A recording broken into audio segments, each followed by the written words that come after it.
What's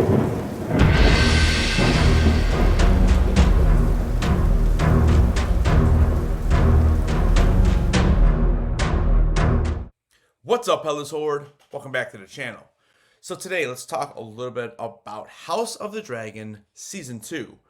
So what I want to talk about in this video are the top 5 things that I want to see resolved or at least expanded upon in Season 2 when it drops later this summer. Alright, let's start it off with number 5.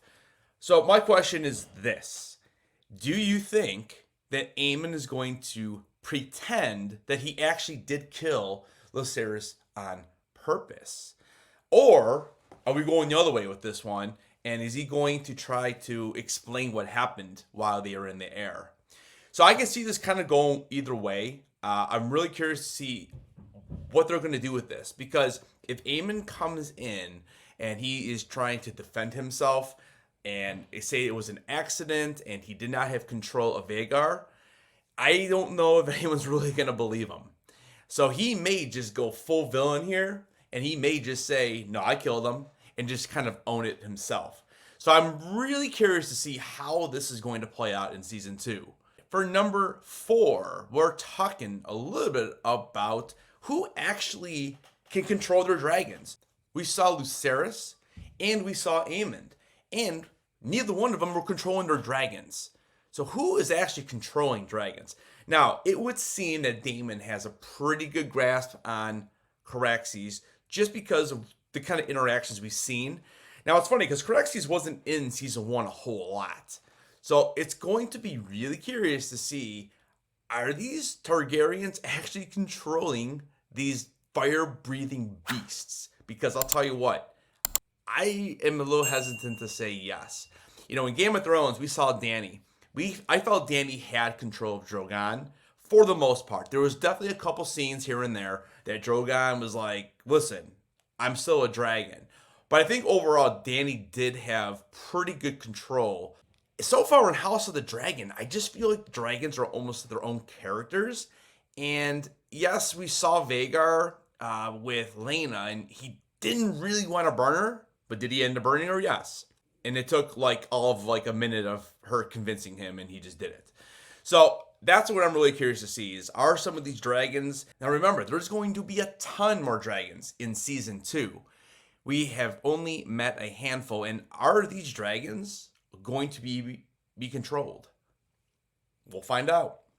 All right, number 3. Now, speaking of dragons, let's talk about the second largest dragon, only to Vhagar. And that would be Vermithor. Now, Vermithor made a very, very quick little cameo in Season 1. And if you did not know, Vermithor was actually written by Viserys' grandfather, Jaehaerys Targaryen. After Jaehaerys' death, Vermithor did not take another rider, and he basically nested on Dragonstone, and no one has rid him since. So it's going to be interesting because Daemon does bring this fact up, but Daemon already rides Caraxes. So who's actually going to take ownership of this dragon? It seems right now like everyone else kind of already has their own. Now we do have a bunch of children from Rhaenyra and Daemon. So it could be that we have some type of time jump here, and maybe one of them, when they become a teenager, take ownership of this dragon. But it's going to be really interesting because I think that dragon is really going to be needed because, again, Vhagar is so much larger than anything that the Blacks have. All right, so number 2. Now, this may not be a very popular thing, but I'm very confused because Laenor in the book dies. Now, I don't know if we actually see a body. I know they mention in the book that he dies. I don't remember recalling in the actual text that they said, oh yeah, there was his body and, he is dead.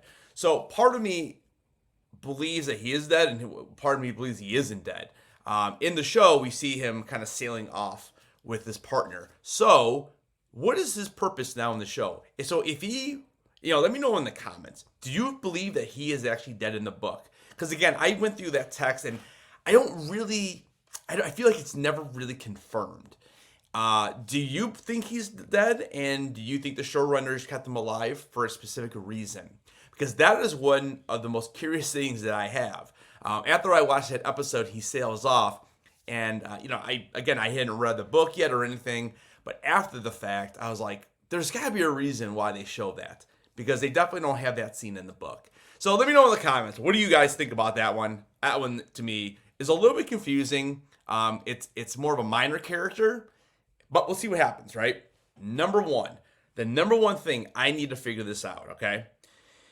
We see in Game of Thrones, and obviously spoiler alerts for Game of Thrones, but you're probably not watching this video if you already watched Game of Thrones. But we see that the prophecy of the ice and fire doesn't actually matter, because it's not Jon Snow who kills the Night King. Heck, it's not even Dany. It's Arya. And the whole time in season 1, with Viserys always talking about the prophecy and showing Rhaenyra the dagger, and all the different ways that he's always talking about this. And on his deathbed, he even mentions to Alicent, obviously she takes it the wrong way, but even with there, he's still talking about this prophecy, and it's been carried on from generation to generation. We kind of see this all come to a closure in Game of Thrones, and it almost seems like it doesn't matter. Because, they kept saying, oh, and we need to have a Targaryen sitting on the throne. Well, listen, we have Bran the Broken now, so there's that. But of course, that's a whole other video. Let me know in the comments, what do you guys think? What are they going to do? Why do they keep bringing up this prophecy if in reality it doesn't really matter, because we know what happens? So I'll be really curious to see exactly where they're going with all of this. Unless we're getting a sequel of Game of Thrones and something else is going to happen, and somehow the White Walkers come back, or maybe the Night King's not really dead. Who knows? I don't know. I'm just spitballing here. But let me know down in the comments what your thoughts on this are. What do you want to see in season 2? Guys, thank you so much for watching this video. Hit that like button on the way out of here. Don't forget to keep those heads on. And I'll see you guys in the next video.